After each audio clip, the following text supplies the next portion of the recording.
guys, welcome back to my YouTube channel. Perkenalkan, nama aku Nurhayatunisa.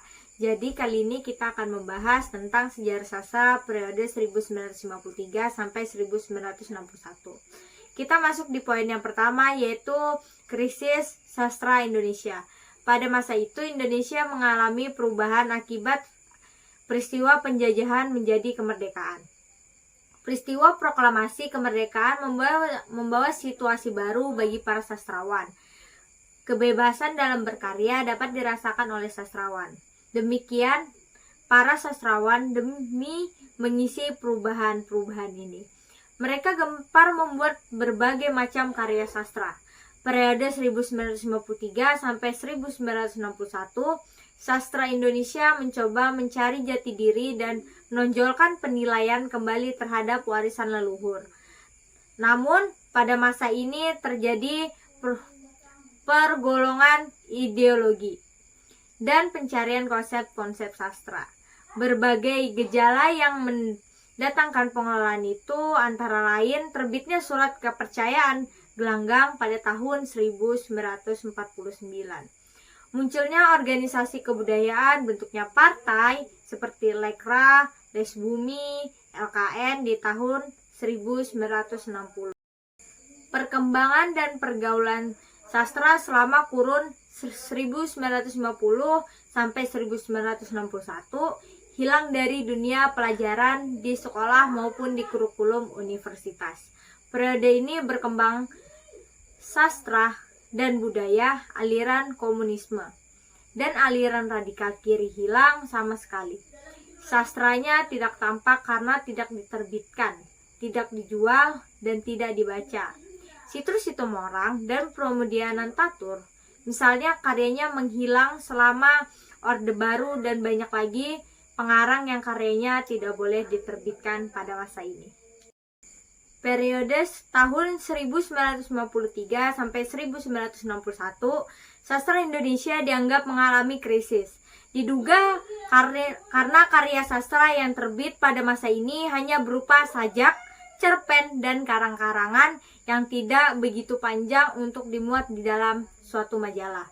Sehingga pada periode ini lahirlah istilah sastra majalah. Majalah-majalah yang eksis pada masa ini antara lain majalah Selasat atau Gelanggang, Mimbra Indonesia, Zenit, dan majalah Kisah.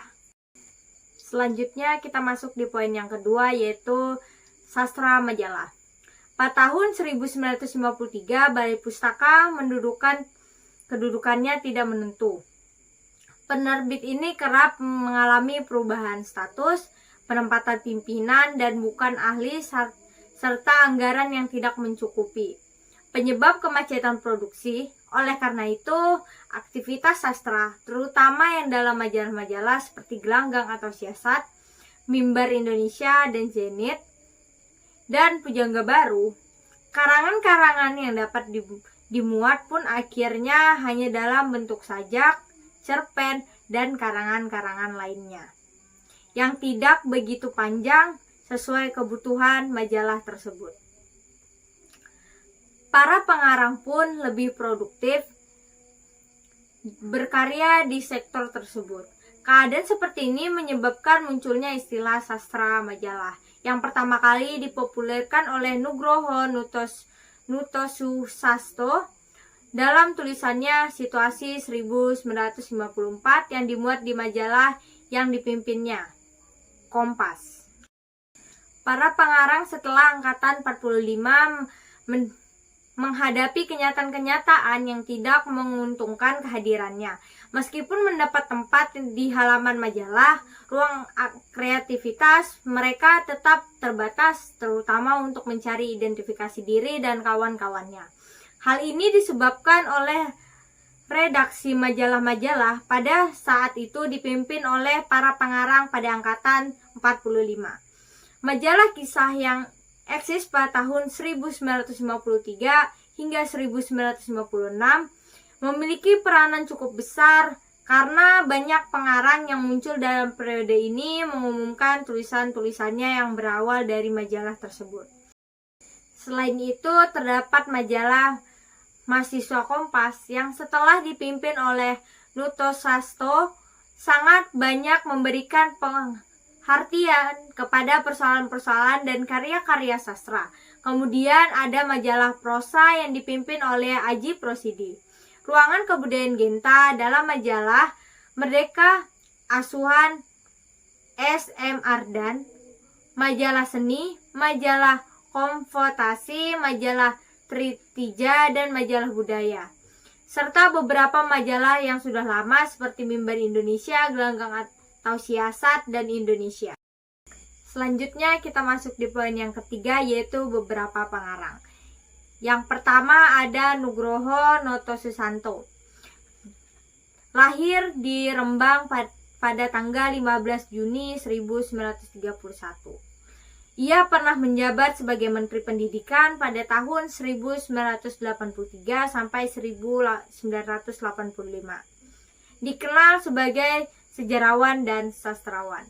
Beberapa cerpennya yaitu Hujan Kepagian pada tahun 1958, yang kedua Tiga Kota pada tahun 1959, yang ketiga Raja Sajangge pada tahun 1961, yang keempat Hijau Bumiku, Hijau Bajuku pada tahun 1963. Dan masih banyak lagi karya-karyanya yang lainnya. Yang kedua ada A.A. Nafis. Tempat tanggal lahir di tempat Sumatera Barat pada tanggal 17 November 1924. Julukan yang diberikan kepada beliau ialah Pecomo Nomor Wahid dan Sastrawan Setiris Ulang. Beberapa cerpen pertamanya yaitu Robohnya Surau Kami pada tahun 1955, novel Kemarau pada tahun 1967, cerpen Jodoh. Yang keempat Bilang Lalap, kumpulan cerpen pada tahun 1963. Yang kelima, Hujan Panas, kumpulan cerpen pada tahun 1964. Yang kelima, Saraswati, Si Gadis Dalam Sembunyi, pada novel pada tahun 1970. Yang selanjutnya, Dermaga 4, Sekoci, kumpulan sajak pada tahun 1975. Selanjutnya, Hujan Panas dan Kabut Musim, kumpulan cerpen pada tahun 1990. Beratnya Kerbau pada Sekoci, kumpulan cerpen pada tahun 2001. Kabut Negeri Sidali, kumpulan cerpen tahun 2002. Dan masih banyak karya-karya yang lainnya. Yang ketiga ada Trisno Yuwono. Tempat tanggal lahir Yogyakarta 2 November 1929. Adapun beberapa novelnya, yang pertama Pagar Kawat Berduri pada tahun 1961. Yang kedua, Biarkan Matahari Membersihkan Dulu pada tahun 1965. Yang keempat, Bulan Madu pada tahun 1962. Yang keempat, Petualang pada tahun 1981. Adapun beberapa cerpennya yang masuk di dalam majalah. Yang pertama, Wijaya Kusuma. Yang kedua, Malam Minggu. Yang ketiga, Omong-omong dengan Kang Dipo. Yang keempat, Si Hidup Semati. Yang kelima, Fantasia Impromptu. Yang keenam, Johan Pemuda Pemalu. Yang ketujuh, Cubanera. Yang kedelapan, Mata-mata. Yang kesembilan, Gugur Bunga. Yang ke-10, 3 Hari di Rumah Gila. Yang ke-11, Wajayu, dan masih banyak karyanya yang lainnya. Yang selanjutnya ada Toha Mukhtar. Tempat tanggal lahir Kediri 17 September 1926. Terkenal sebagai penulis yang jujur, disiplin, dan tegas. Adapun beberapa karyanya yaitu yang pertama Pulang, novel pada tahun 1962. Yang kedua Daerah Tak Bertuan, novel pada tahun 1963. Yang ketiga Kabut Rendah, novel pada tahun 1968. Yang keempat Salah Langkah Bukan Karena Aku, novel 1968. Yang kelima Antara Wilis dan Gunung Kelut, novel pada tahun 1969. Yang keenam Jaya Maja, novel pada tahun 1971. Selanjutnya ada Subagio Sastrowardojo. Tempat tanggal lahir Madiun 1 Februari 1924. Biasa dikenal sebagai penyair. Adapun karya-karyanya, yang pertama Sajak dan Kematian Semakin Akrab. Cerpennya Kejantanan di Sumbing pada tahun 1965. Cerpen Perawan Tua. Kumpulan esainya antara lain Intelektualisme pada tahun 1972. Yang kedua, Manusia Terasing di Balik Simbolisme Sitor pada tahun 1976. Yang ketiga, Sosok Pribadi dalam Sajak pada tahun 1980. Yang keempat, Sastra Hindia Belanda dan Kita pada tahun 1983. Yang kelima, Sastra Lisan Indonesia pada tahun 1983. Selanjutnya ada Mutinggo Bustami Dating. Tempat tanggal lahir Lampung 21 November 1937. Adapun beberapa puisinya yaitu Di Jalan Raya ke Pegunungan, puisi pada tahun 1957. Kota Kami Dahulu, puisi pada tahun 1957. Ulang tahun, puisi pada tahun 1958. Film, adapun beberapa filmnya yaitu Biarkan Musim Berganti pada tahun 1971. Esai kritikan, yang pertama Sebagai Pengarang, Bersedia Pikul, Leksikokritik pada tahun 1969. Adapun cerpen-cerpen atau cerita pendek yang ditulisnya yaitu yang pertama Bapak pada tahun 1957, yang kedua Pidato Seorang Aja pada tahun 1962, yang ketiga Perempuan-Perempuan Pemarah pada tahun 1969, yang keempat Streptomycin pada tahun 1969. Adapun beberapa novelnya, yang pertama Tidak Menyerah pada tahun 1962, yang kedua Tiada Belas Kasihan 1963, yang keempat 888 Jam di Laut pada tahun 1963, yang keempat Perempuan Itu Bernama Barabah pada tahun 1963, yang kelima maksudnya Batu Serampok pada tahun 1963.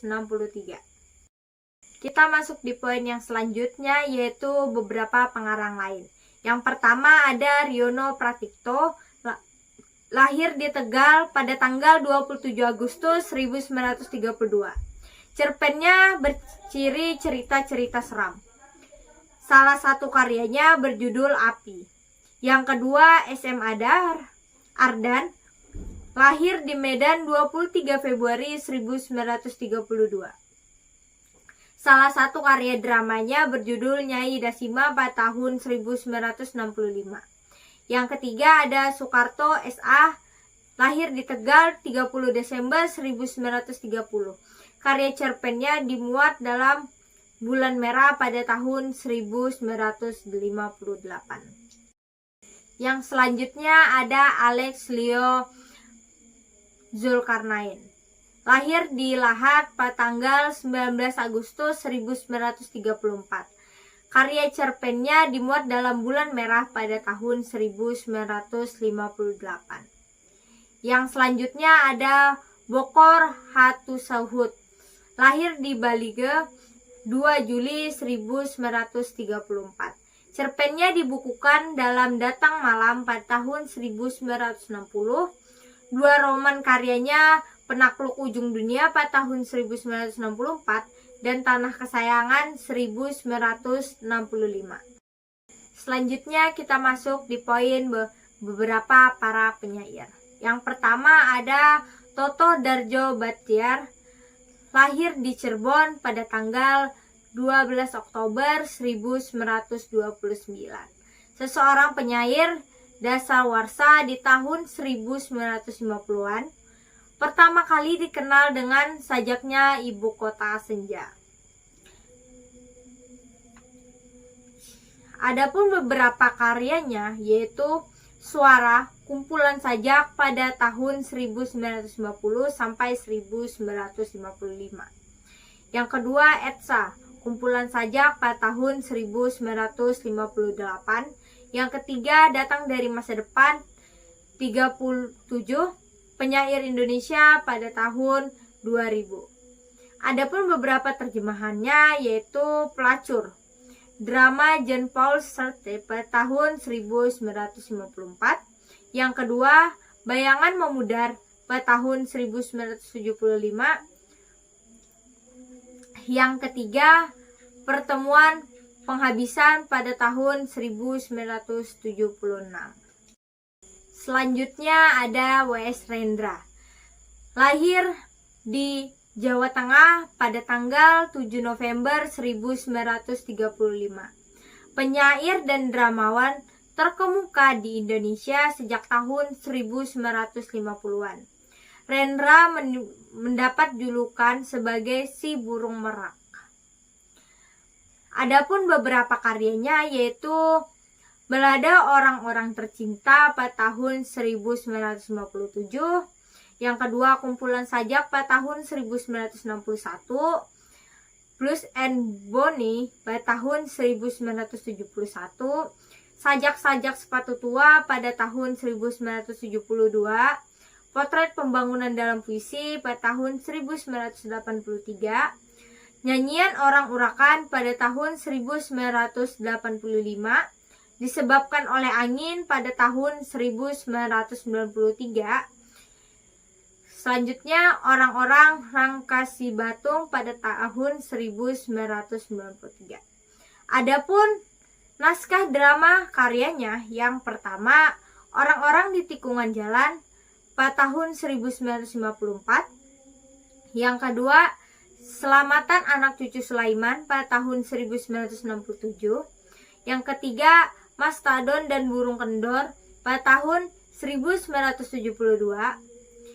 Yang keempat, Kisah Perjuangan Suku Naga pada tahun 1975. Yang kelima, ada Sekda pada tahun 1977 dan Penambahan Reso pada tahun 1986. Selanjutnya ada Ramdan KH atau Ramdan Kartahajimadja. Lahir di Bandung, Jawa Barat pada tanggal 16 Maret 1927. Mendirikan organisasi kebudayaan yang bernama Kiwari. Adapun beberapa karyanya, yang pertama, Priangan di Jelita, puisi pada tahun 1972.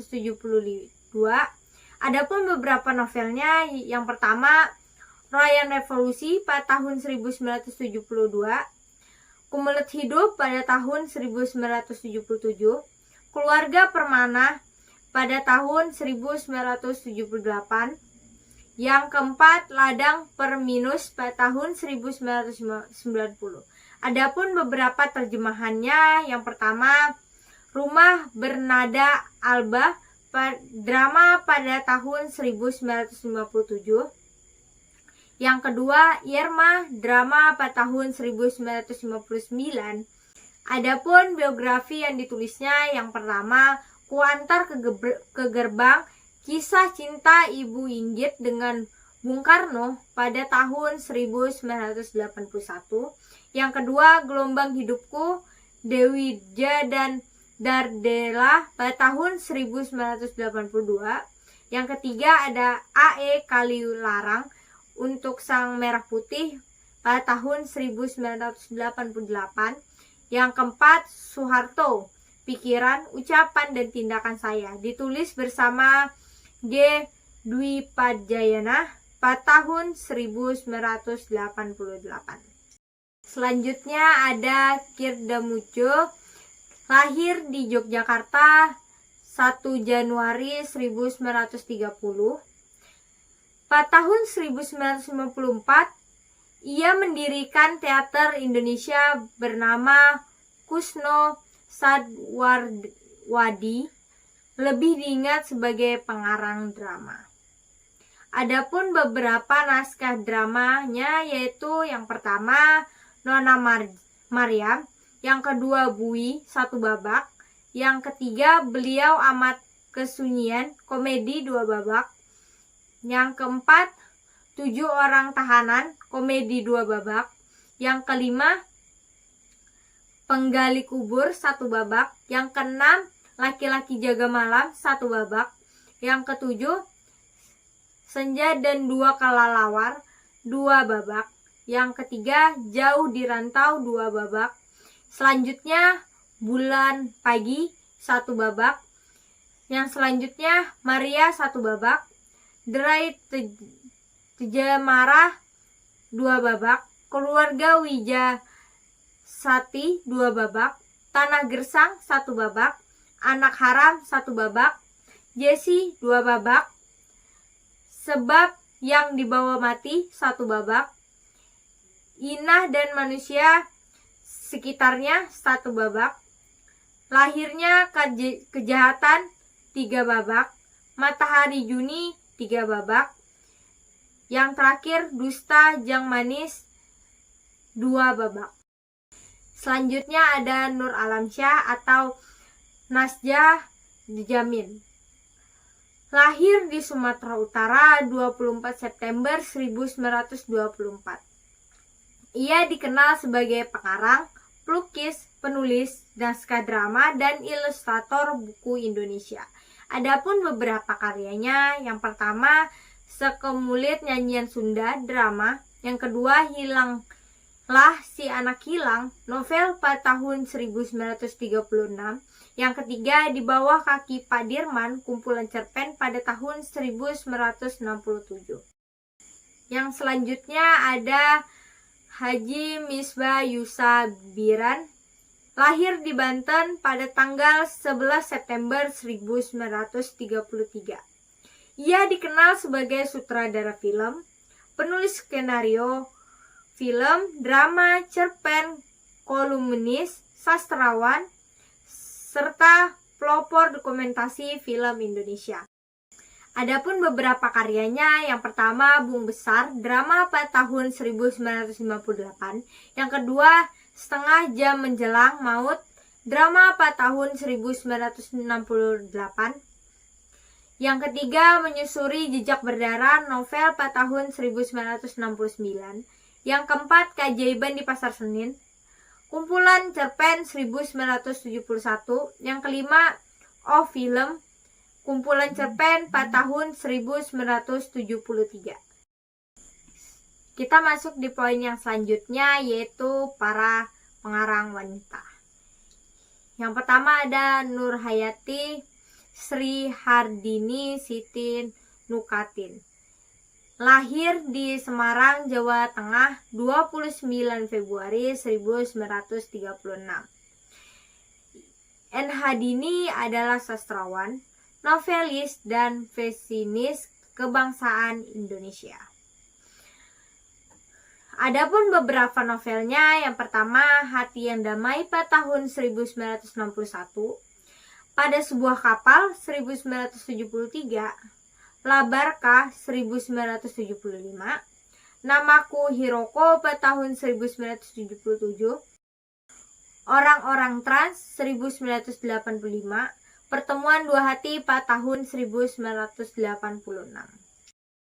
Jadi kesimpulan dari materi yang sudah saya sampaikan adalah sastra pada dasarnya adalah jenis ciptaan, dan ciptaan bukan hanya tiruan.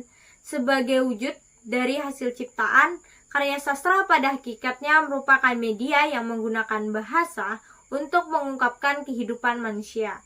Oleh karena itu, karya sastra pada umumnya mengandung persoalan-persoalan seputar kehidupan manusia. Pada periode 1953 sampai 1961, sastra Indonesia mengalami krisis. Hal ini mungkin dikarenakan karya sastra yang terbit pada masa itu hanya berupa sajak, cerpen, dan karangan-karangan yang tidak begitu panjang sehingga hanya dimuat dalam majalah. Sehingga pada periode ini lahirlah istilah yang dinamakan sejarah sastra. Terima kasih sudah menonton video ini sampai habis. Jangan lupa like, komen, dan subscribe. Kasih tahu kalau masih ada yang kurang. Sekian dari saya. perbanyak ilmu, maka kamu akan beruntung. Terima kasih. Bye-bye.